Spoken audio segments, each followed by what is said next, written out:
identified as moments where you can see the paramilitaries are losing their power to the drug dealers. And they talk about this great divide. As we come into the 2000s, we're seeing the effects of the Celtic Tiger economy. Ireland is absolutely awash with money.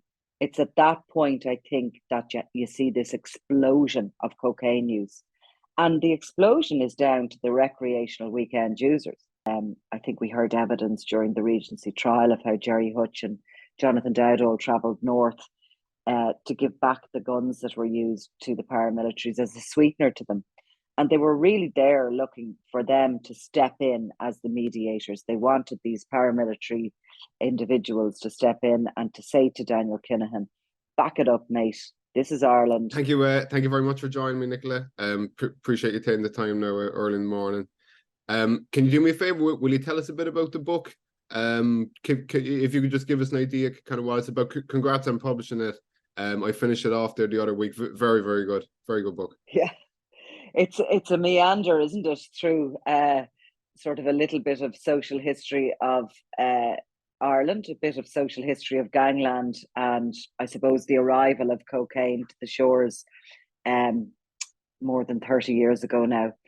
So yeah, it's basically a story about Ireland's love affair with cocaine and how we have punched above our weight between the demand for it and also the export of our global cartel, the KINIHANS, and how basically they went from street dealers in Dublin to become a force to be reckoned with for the DEA, the US Treasury, and their status now as billionaire drug chiefs in the United Arab Emirates. So, and it's all about all the various people. In the beginning, almost they were like chancers that tried to get in on the action, and they were sort of quite colourful characters that saw cocaine as the clean drug. It didn't have the same connotations that heroin had.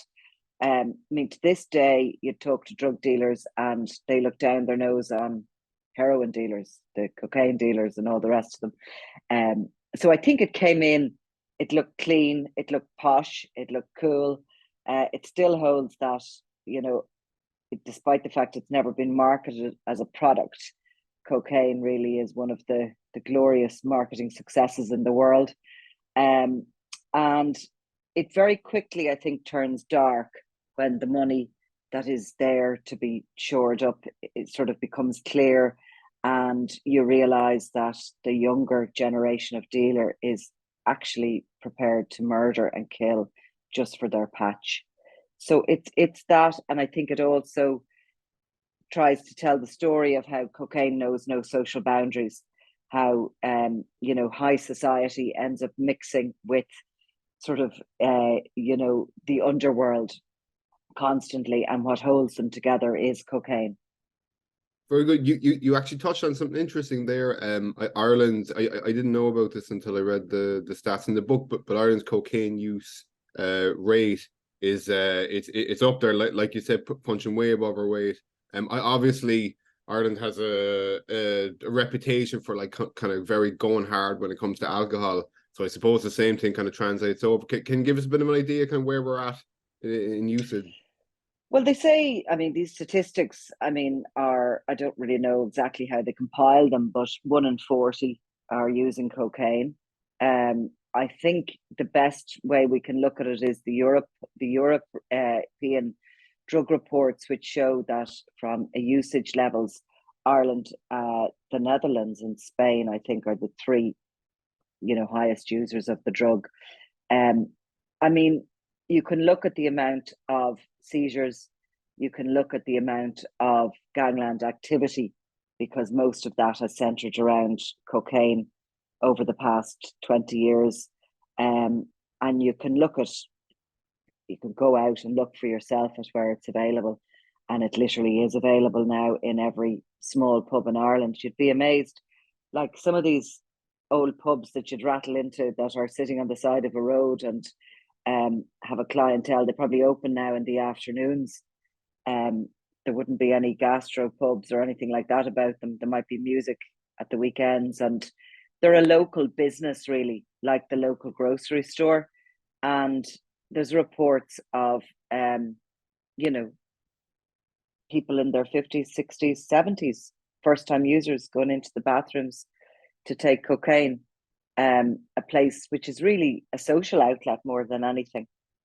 But I did a very interesting interview with Colin O'Gara, whose brother is the rugby legend, but he's the head of the services there in St. John of God. So I did a lengthy interview with him for my podcast, and we touched on it a little bit. He sort of believes that this there's something in our DNA that has made us very prone to being cocaine users, and we like to have fun, we like to be sociable, you know, we like to be sort of energized when we're out and about, and life is hard and people are tired, and that mixture of cocaine and alcohol, he describes it, was an ancient tonic that was approved by the popes many generations ago, that if you were sort of listless and down, they used to prescribe you a mix of alcohol and cocaine to kind of buzz you up.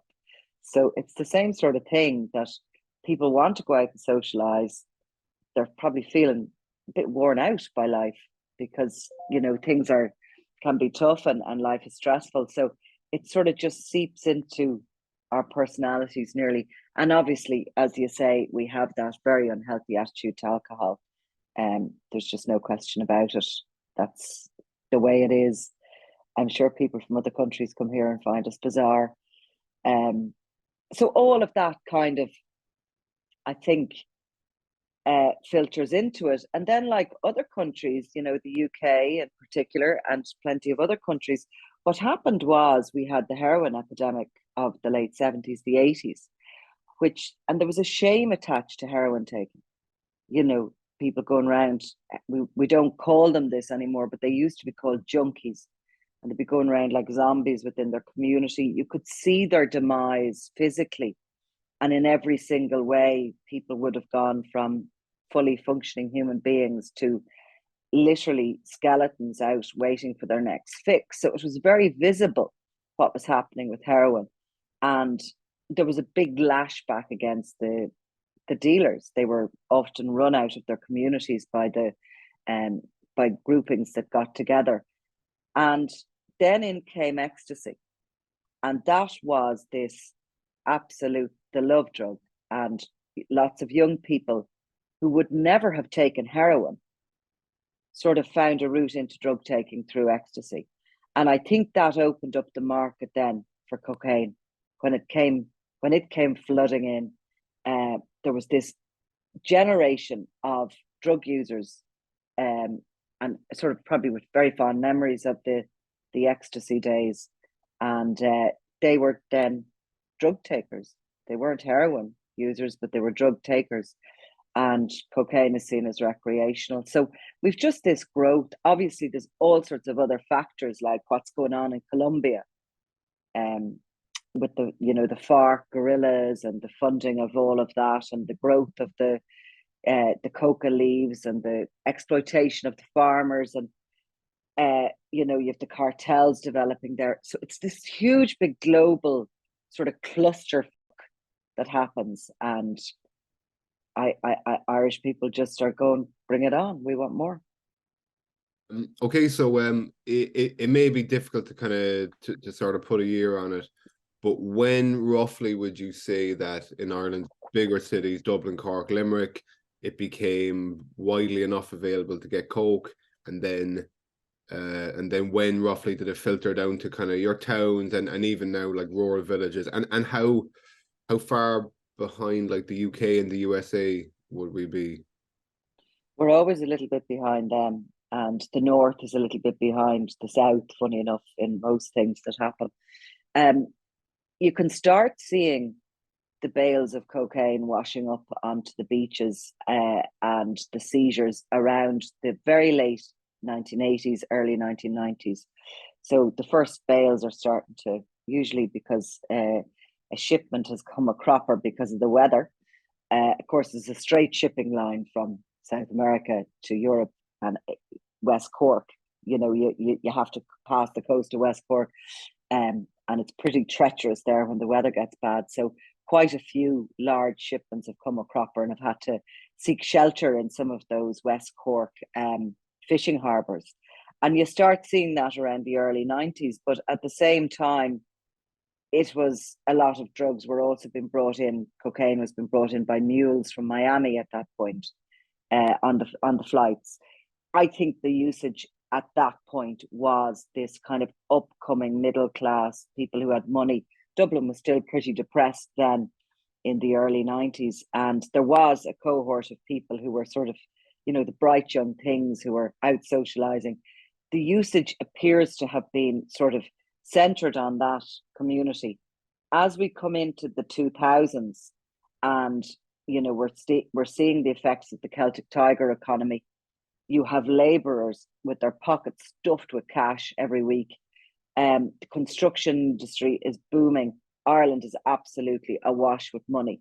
It's at that point, I think, that you see this explosion of cocaine use. And the explosion is down to the recreational weekend users, not probably the polydrug users during the week who take anything, but largely those people who have money to spend, who are out for a night and who are buying it a little bit like they're ordering a gin and tonic at the bar. We see a little dip in it after the recession of 2008, 2009. You see a lot of violence around that point and period after it in the gangland world, because everybody's trying to call in their debts. Everybody's lost money.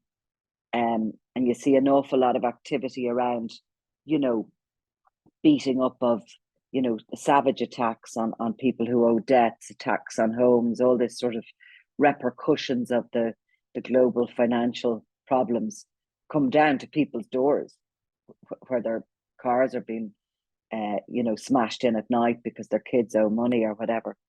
And I think as things start to recover, you see the boom again. And Europe-wide, 200 tons of cocaine, I think they have seized in the last year in European ports alone. And when you look at in the past couple of weeks, the trawler and the boats that were caught off West Cork with 156 million euro on board, that's 2 ton of cocaine, and it was coming from the Clan del Golfo, who ship 20 ton a month.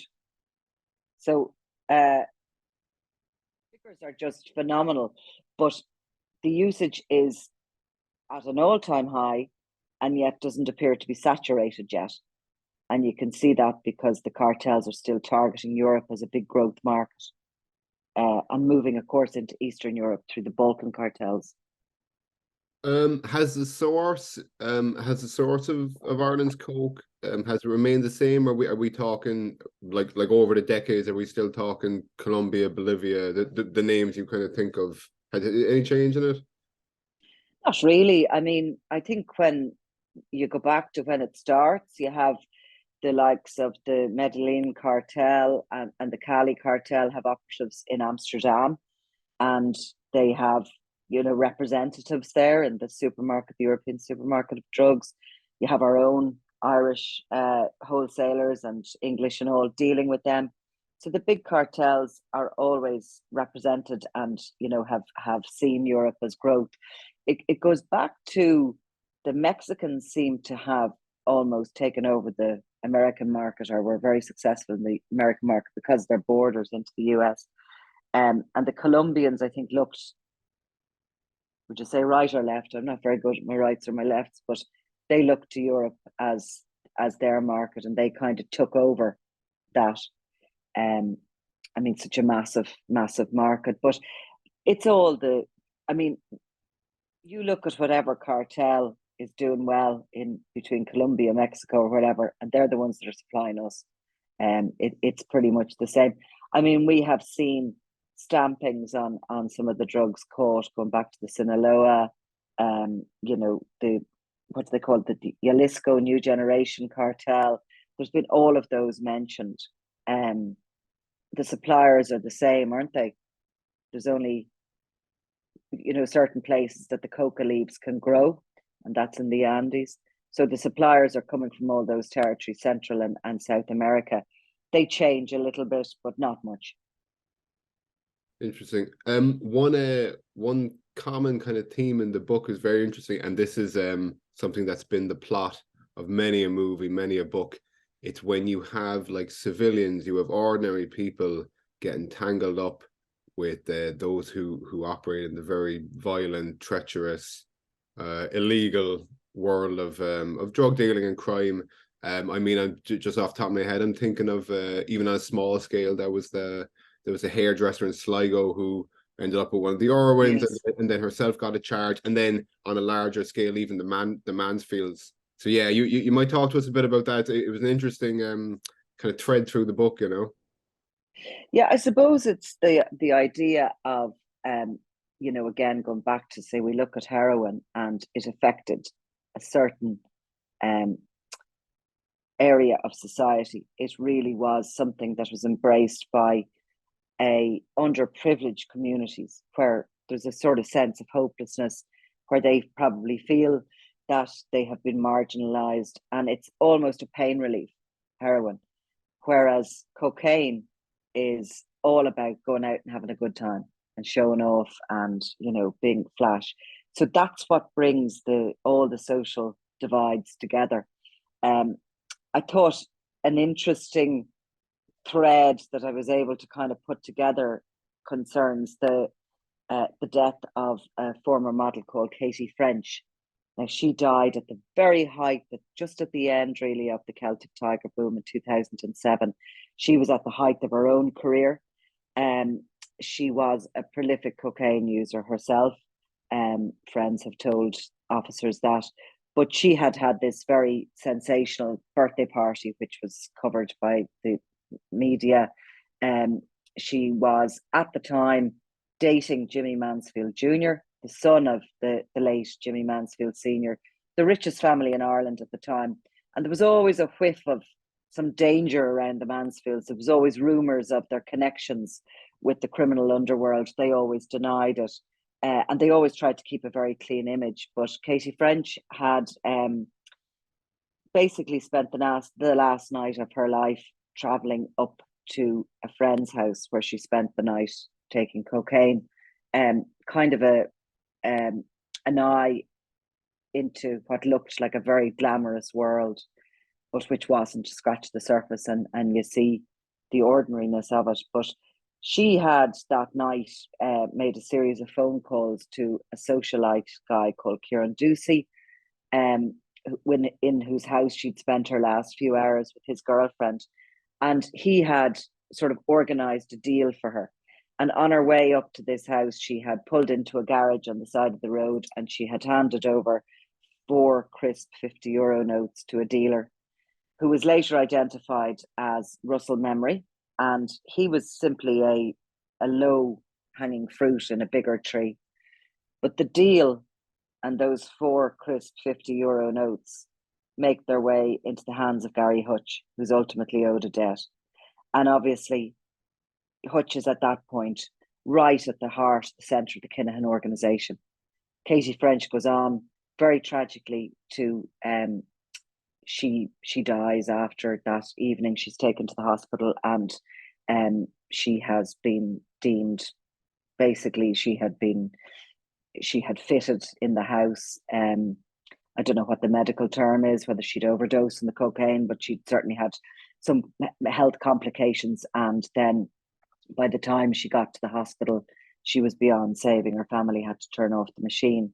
But it's that sort of moment where one of the most glamorous, sort of well-known faces in Ireland is doing something we'd never have known about. It's only the Garda file and the investigation that gives us a window into what's happening in Dublin, who's where, what they're doing, and where this deal is done. And it's sort of, there's a seediness to the deal on the side of the road in the dark, and the money being handed over. And, there's that sort of glamour of her life. And then the idea that money goes straight into the Kinahan pockets. And that's, of course, what made them very rich.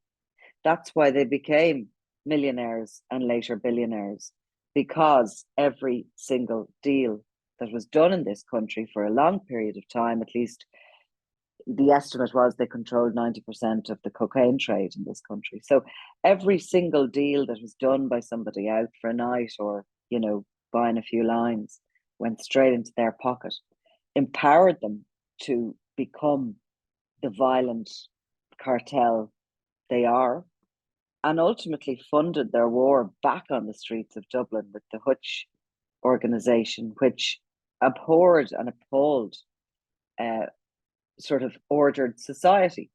And I always find that disconnect really interesting in my work. You know, I know plenty of people who take cocaine. I don't judge them, but I know what they're, you know, that they do, and they take it every weekend and they buy it, and they just can't connect that to the fact that they don't like these, you know, gangland thugs becoming so powerful. And ultimately, as we've seen in the Netherlands, taking on the stability, the security of the state. And I always think it's a little bit like climate change. We don't like it, but we blindly still do the things that are causing the damage. Yeah, okay, so I mean, okay, given that it's very much here to stay, people have got a taste for it, everyone knows about it. It's like everybody know, like every child knows what it is. I obviously don't see cocaine being legalized kind of really anywhere, especially in Ireland in the next few decades at least. I mean, it would have to be marijuana first. That'd be way before it. So in that case, like, are we just kind of stuck in a cycle where people have the taste for it? The only place to get it is the black market, and the only people who operate in the black market are drug dealers, usually people who are violent and volatile, so on. So yeah, are we just stuck in kind of a loop with it? Like, We seem to be, because I mean, the legalization of it would be almost impossible unless it was global legalization of some sort, or regulation of the market. I mean, even if we did legalize it, let's have a little dream here for a second. If we legalized it in Ireland and we wanted to purchase it, we'd be sending legitimate businessmen out to deal with the Medellin cartel, or the, you know, the Gulf cartel. So that's, you know, unthinkable, isn't it? And also the shipping of it, etc. It would have to be legal everywhere. So it doesn't. We can't grow coca leaves in this country.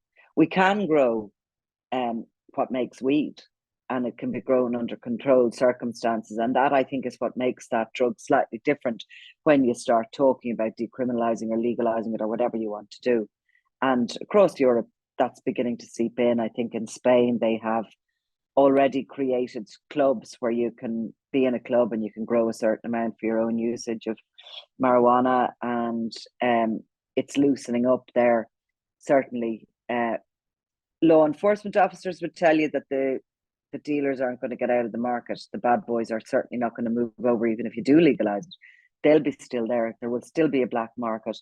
And also, where do you stop when you start talking about legalizing stuff? Because, you know, cocaine, they'll just change it. They'll stick something into it, maybe a little bit of fentanyl or whatever else. They'll make it more powerful, and they'll just change the chemical substance of it.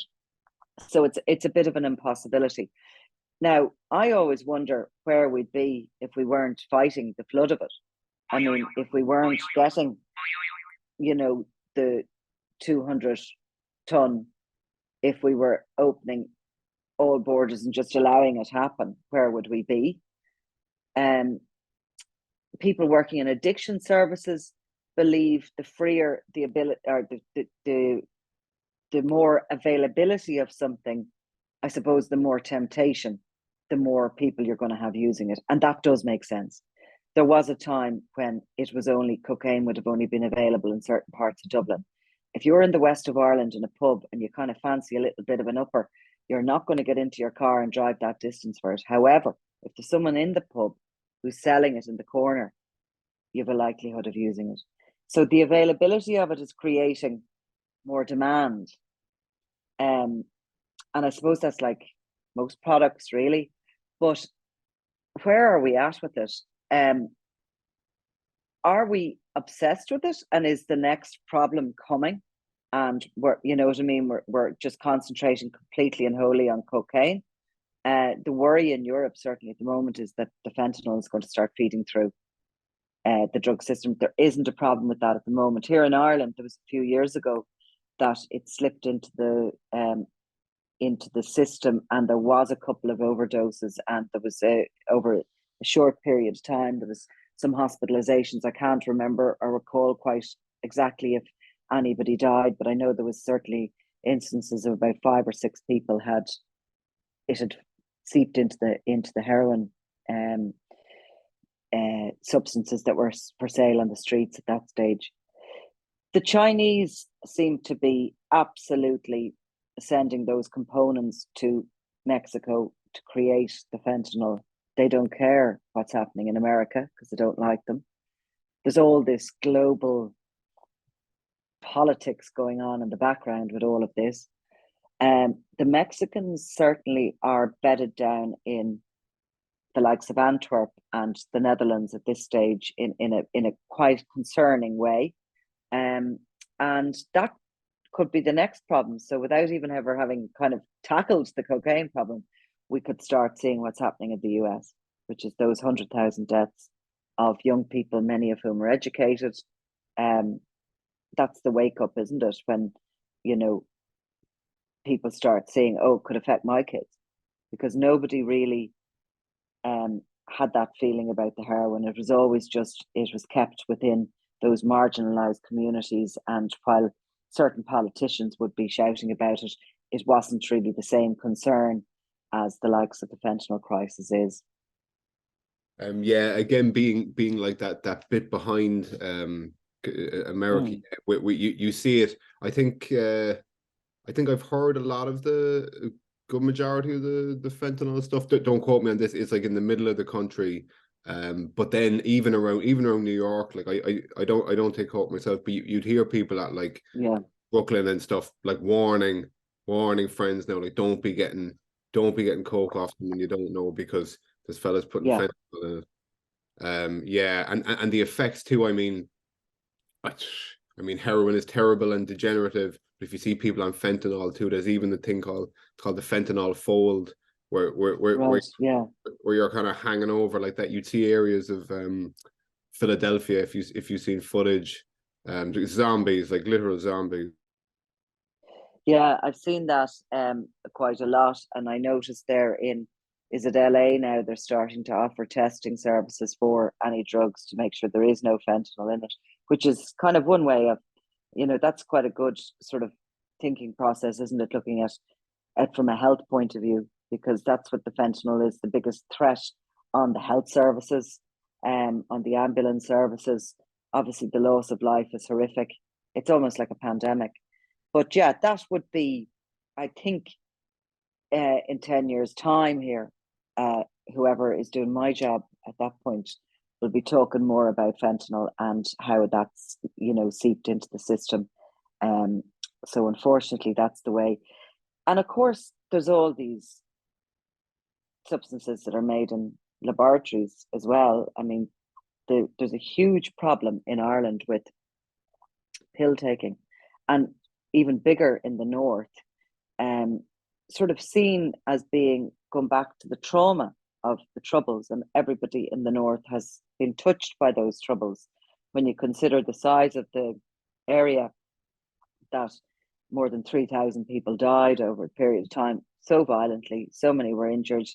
You know, even now, the stories really there are only starting to come out. It's like as if the time is correct now for people to start speaking.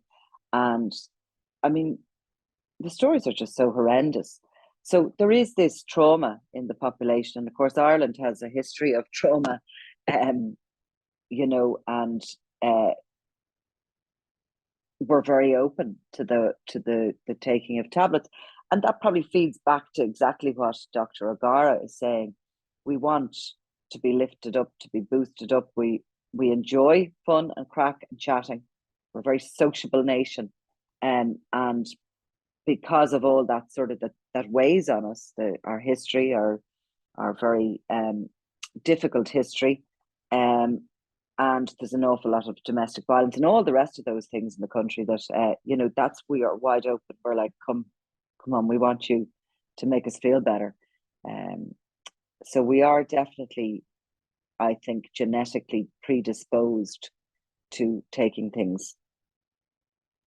Most of my episodes, especially now in recent months, have been Northern Ireland related, Troubles related. One of the fascinating things in the book is it goes into detail about the interactions between the drug world and the paramilitary. In the Republic, it'd be Republican, but in the North it can be loyalist too. It's not something you have usually in like a kind of a Western country where you have this existing kind of like guerrilla group who aren't that active, but they're still very much there. The weight that the name IRA holds, or INLA, or any of them, very, very heavy. A lot of clout behind that name. They're known as people who have guns and are willing to use violence, and they can get a lot of backup. You really wouldn't want to mess with them. So yeah, you might tell us a bit about some of the times these two worlds interact. Sometimes it's working together, but often it's a clash too, you know. Well, it's interesting because there's been two kind of instances over the past sort of decade that I have really sort of identified as moments where you can see the paramilitaries are losing their power to the drug dealers. And one of them was after the Regency Hotel, when you see the Hutch faction try to take out Daniel Kinahan. They have done so with the support of the paramilitaries, and they're kind of returning, looking for help. I think we heard evidence during the Regency trial of how Gerry Hutch and Jonathan Dowdall travelled north to give back the guns that were used to the paramilitaries as a sweetener to them. And they were really there looking for them to step in as the mediators. They wanted these paramilitary individuals to step in and to say to Daniel Kinahan, back it up, mate. This is Ireland. We hold power. And you can see that they don't hold any power because they either don't get a meeting with Daniel Kinahan. You know, he can't be arsed even listening to what they have to say, or they've sort of backed it up. They've realised the firepower coming from the drug dealers, and they pull away. And for me, that is a moment where you can see that balance of power has shifted. The second, really, I suppose, is that whole idea that Robbie Lawler, the gangland psychopath who was behind the murder of Cian Mulready Woods, the young teenager from Drogheda, who was murdered and dismembered and his body parts left in different locations in order to threaten the rival gangs. Robbie Lawler was the guy who did that. He is within months shot dead in Belfast in an estate called Ardoyne, where people initially, when the body is even lying in the garden, are whispering, is he really from Dublin? Is this actually a drug dealer? And there's a sense of, did he get killed because he came up here trying to do his drug dealing in our place? But actually, behind the scenes and untangle it, he's very much active in the north. You know, he's partnered up with, as have most of the dealers. In actual fact, the south is supplying the north with cocaine and all the rest of it. And there's no longer that north-south. It's quaint almost within the criminal underworld to consider that the southern drug dealers aren't allowed up in the north. It's quaint to consider that you don't do business with anyone. I mean, they talk about this great divide, the loyalists and the Republicans. They do business together when it comes to drugs. There is no loyalties. There's no political beliefs when it comes to a business deal over cocaine. And that's very evident over the past few years, as evident as it has been that the paramilitaries don't hold the same power. And of course, listen, the old IRA were not drug dealing. Certainly there isn't any massive evidence that they were. There was pockets of various people operating for them who were. I think when that breaks down and you have the INLA, the Real IRA, the Continuity IRA, the New Continuity IRA, all these various factions that keep dividing and whatever, they are very much active in the drug market. That's what they are. They are drug gangs who are hiding behind the name of a paramilitary, a Republican or a loyalist organization. They're funding any activities they still have around that through drug dealing. And you can see that globally, like Hamas in Palestine are funded by Hezbollah. Hezbollah and Iran have been funded by the growth of the cocaine industry and the demand for it in Europe. They've been taking up to 20% on each deal because they are the money launderers. They're the guys who are doing organizing the Hawala system. They are the ones that are being paid to help move the funds and move the drugs through, unfriendly territories. So terrorism, and again, all those things that we absolutely abhor and we don't want, and they affect our lives, even filtering back from 2 wars now and in Europe, in Ukraine and in Israel, is going to affect everything financially. And yet we still go out as a nation, week in, week out, and pay money into the pockets of the drug dealers who are funding the terrorists. So it's just crazy. Human beings are just we're just blindly walking into this blizzard of cocaine, and we just don't seem to know how to connect the dots. I think, would I be right in saying the last instance of drug dealers and IRA men, in this case the real IRA, actually killing each other, where there's in Ireland at least, would I be right in saying that was the in North Dublin, kind of Alan and Vinnie Ryan, that really stepped into, like, killing each other, not just talking, That's a really interesting point, the Ryans and what goes on there. And we talked about the timeline and when was drugs available everywhere. And I suppose we're trying to look at the finances behind it. When is this explosion of cocaine? And that time when Alan Ryan comes down to Dublin and starts, heavy handling the drug dealers, looking for a cut of their profits. That's a really interesting time between about 2009, 2010, 2012. So obviously people are making a fortune. He wants to come in on the action. He is heading up the Dublin brigade of the Real IRA. He's putting the heavy on many people to cut him in on their profits. Some of them pay up, others don't. And his heavy-handedness then turns to murder.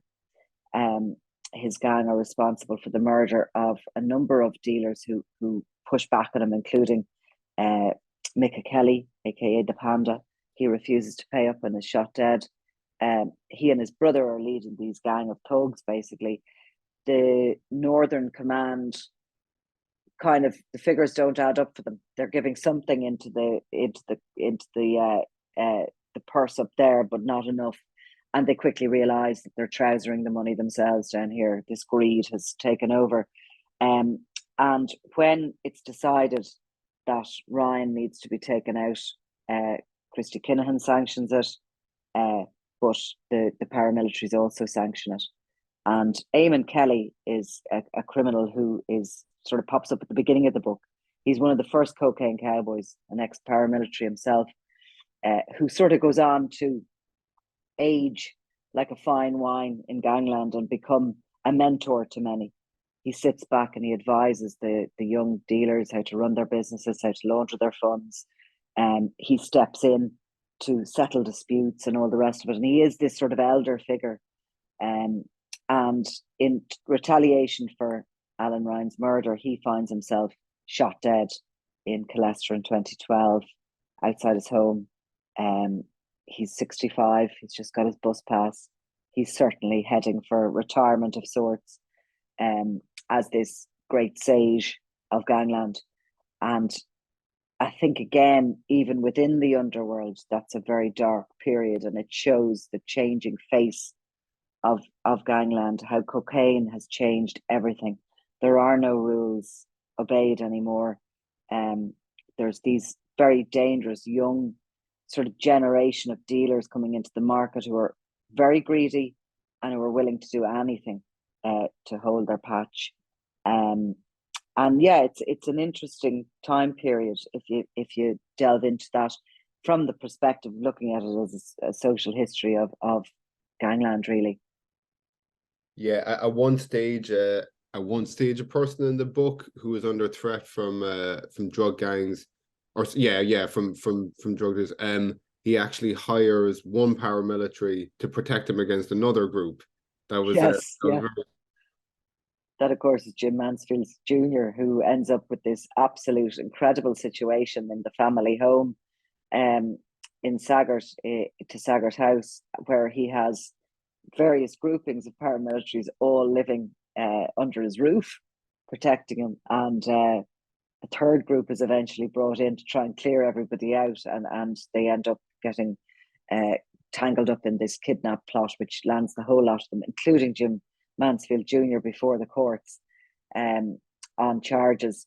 So yes, the protection rackets that go on, like, no clean and easy way to go into the drug business and make a bit of money and pull yourself out of it.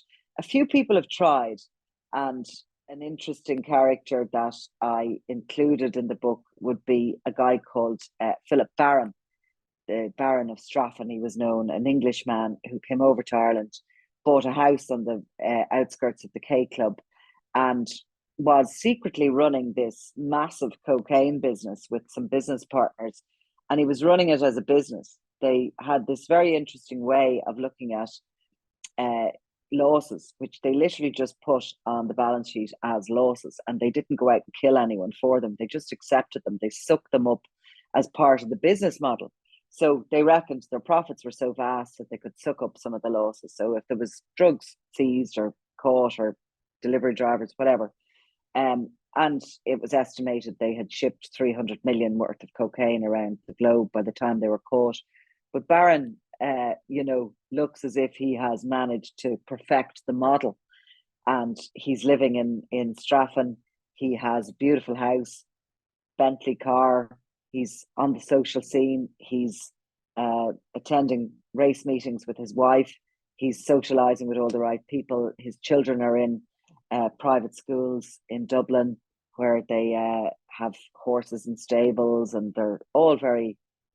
You look into that family and it looks like a place you'd love to be, but actually he's caught and he's extradited back to the UK, and it just shows that, I don't know, is there any magic dust? Is there any way in and out of the drug business that you can make your money and run? I'm sure some people, probably the ones I don't know of, have managed to do that and set themselves up for life. But it seems to me that you're almost selling your soul to the devil. Once you go in, it seems to be a very, very, very hard way to get back out of it. Right. I don't know. I don't know if this is confirmed, and I couldn't tell you where I read it. I did read it online, but I heard that even Johnny Morrissey, working for the biggest like supranational or multinational rather company in the country, and you say responsible for, believe, like 90%. I read that on a routine basis he was giving protection money to the IRA. He was driving it out to him. I don't know. Do you know if that's true? It would certainly speak volumes about Yeah. the power of them. Like, Well, he was living here in Ireland, in Kinsale, actually, where he had a restaurant in the 90s, the early 90s. And that was a period. So the Criminal Assets Bureau was set up in 1996. And before that, so the early 90s, so there's a period of time, about 6 years, where we are awash in this country with these very wealthy, usually English and Dutch drug barons, who kind of like can hide out here, can look as if they're just like wealthy businessmen, and they're just not in their own countries. They've time to run if anything bad happens, but they're not very far away. They're not in Dubai. People can visit. They're a short trip away from their own home. So we did have a huge amount of them living and sort of seeking refuge here. Johnny Morrissey was one of them, and he was so wealthy, and he sort of came in like he's a big, brash, loud guy anyway. And he was spreading the cash to such an extent around Kinsale that they called him Johnny Cash, as only the Irish could. So he certainly was very obviously operating. Now, while it was never proved, they did suspect that he was doing what we see a lot of people doing now, and he was going out to sea to navigated markers to collect cocaine that had been dropped off ships. And that's why he was here, ultimately, not for any other reason. But the IRA, look, if the IRA knew somebody was making money out of drugs, they most certainly would have knocked on the door and paid up. And there was a point that people paid up. That 100% happened. Whether Johnny Morrissey did or not, Johnny Morrissey is as mean as they come. Despite his wealth, he knows where every penny is and where every penny is gone. When the Criminal Assets Bureau moved in on him, to take 500,000 in a bank account and a property, not very much in the greater scheme of things, considering this is a guy who was just caught earlier this year laundering 200 million over an 18-month period. Small change to him. But Johnny Morrissey took umbrage to such an extent against the Criminal Assets Bureau that he plotted to kill its legal officer, Barry Galvin, at the time. And Galvin was the first civilian in Ireland ever issued with a firearm to protect himself. Like Morrissey was that incensed to lose what I would call his pocket change. So I've always reckoned that if the IRA came knocking, he would have tried to fight back on them. And I think ultimately he wouldn't have paid up. That's not to say they didn't ask. Mickey Green, another very famous cocaine dealer known as the Pimpernel, who was somebody actually who did die in retirement in Spain, but was always suspected of being helpful to authorities, shall we say. He was living in Ireland under the radar, fabulously wealthy guy, and got pissed one night in town and got in behind the wheel of his Bentley and crashed into a poor taxi driver who actually died because it was a hit and run situation. And the man had 8 children and spoke to his widow many years ago, an absolutely gorgeous woman who never got any insurance payment, nothing. And she was left with 8 children on her own on a widow's pension. But Mickey Green, was identified as who he was at that point of that crash because there was an investigation into it. He was charged before the courts. And, it became public knowledge that Mickey Green was living in Ireland, that he had invested in a couple of properties and that he was basing himself here. And it was after that became public knowledge that he left the country because the IRA started to feel his collar, looking for money off him. So I don't know where they know everything that was happening. Did they know everybody who was living in the country? Did they know? They certainly, if they knew there was drug dealers in the country making money, they certainly knocked the doors looking for a cut. Speaking of Johnny Morrissey there, people who might not know of him may not know that he's now he now met the end that many criminals do. He got arrested. It looks like he'll never have a day of freedom again. On that note, given he was such a big player in the KINIHANS and other big names have gone down too. I'm thinking as well of Kavanagh and Liam Byrne. Does it look like, is it fair to say they're at the beginning of the end, or they're before the free fall stage of like a business collapse? Yeah, I mean, look, this is such a global story. So Thomas Bomber Kavanagh you're talking about was the UK manager of the Kinahan cartel drug and weapon shipments. He is 20 years behind bars at the moment for drug trafficking and money laundering. He was convicted, actually pleaded guilty in court last year to that. Fresh charges are being brought against him to do with weapons. His brother-in-law, Liam Byrne, who ran the Byrne organised crime group, which was basically the Dublin wing of the Kinahan cartel for years. Himself and his brother ran that. His brother obviously was David Byrne, shot dead at the Regency Hotel. He took the bullet for Daniel Kinahan.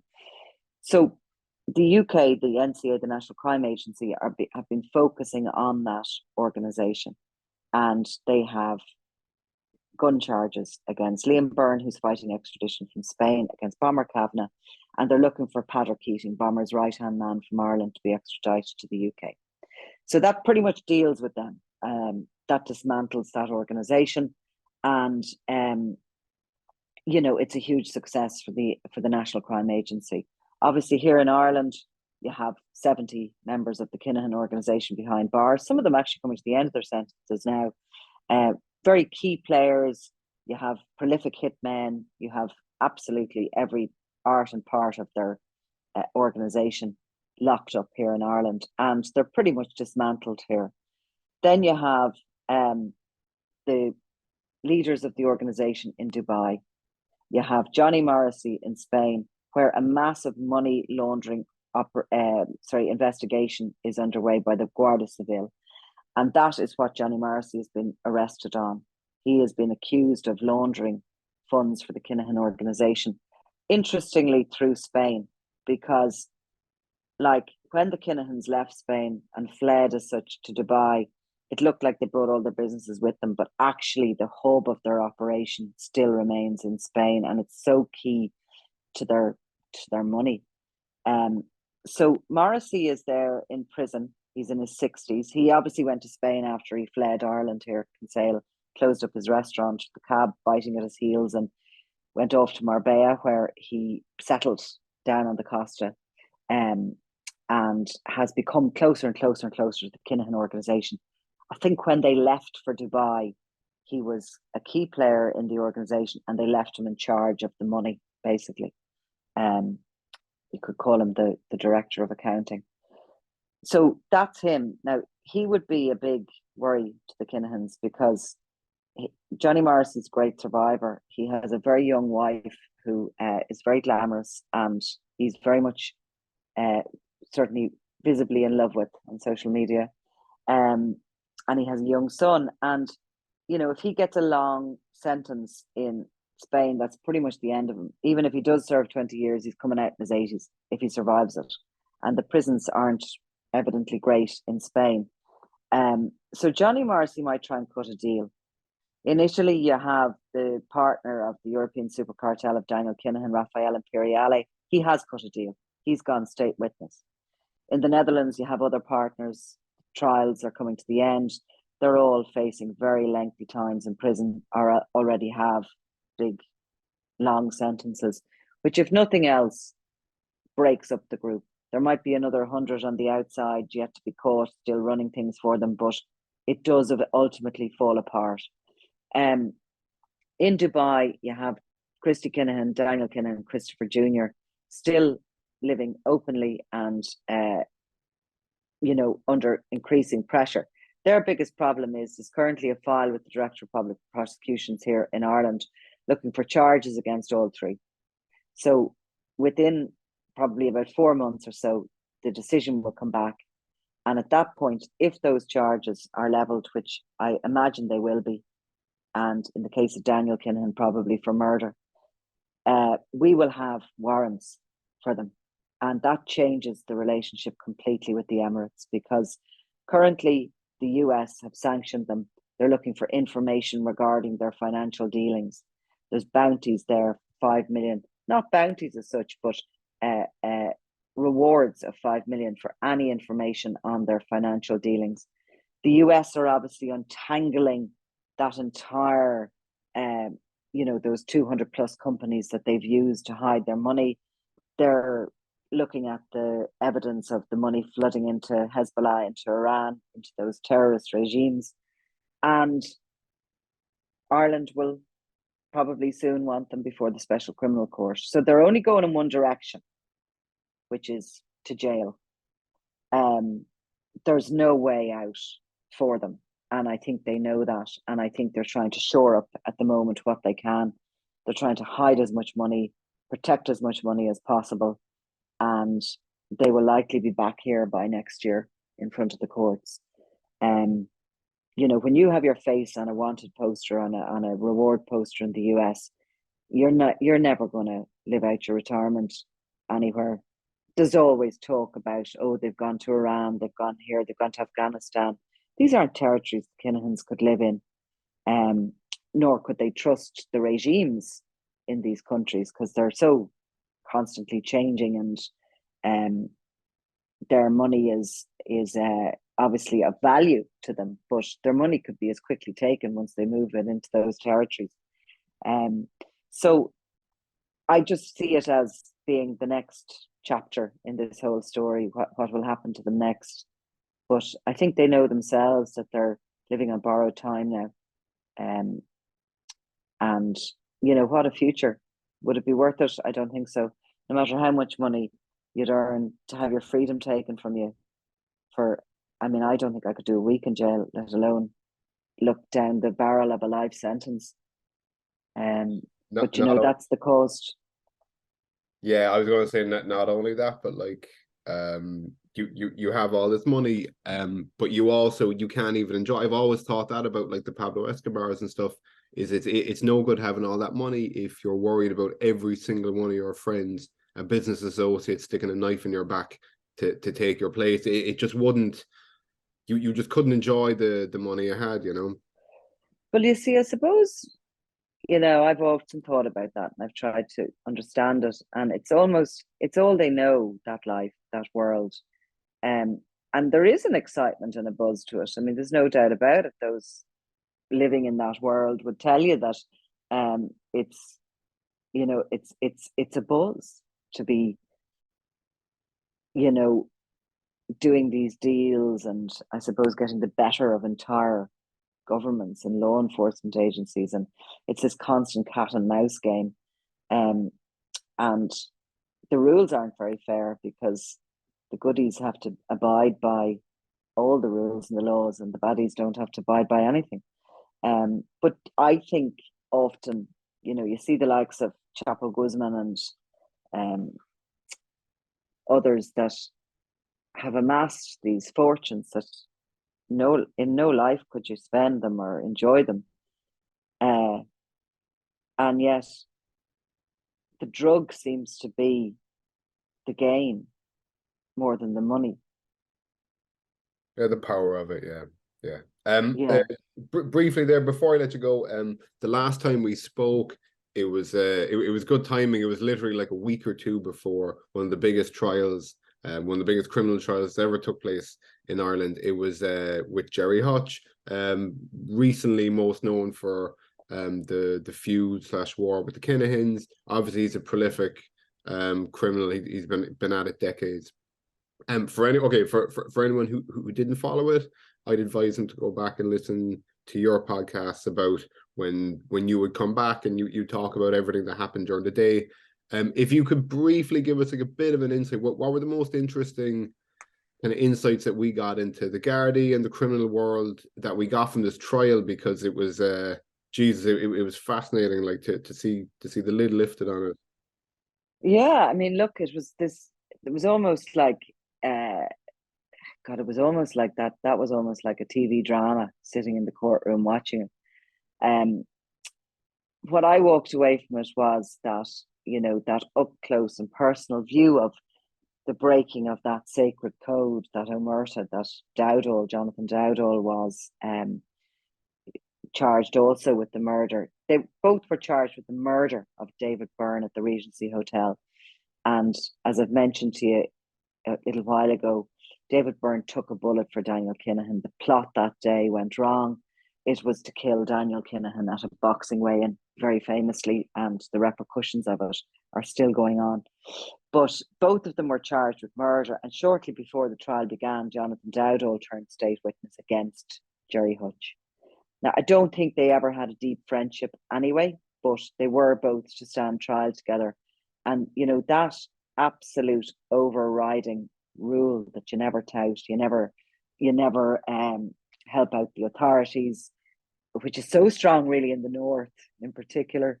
And yet you've all these informants that are there in between the IRA and the loyalist groupings. You have this massive amount of informants, and yet everybody seems to be operating under this sacred rule that you never inform.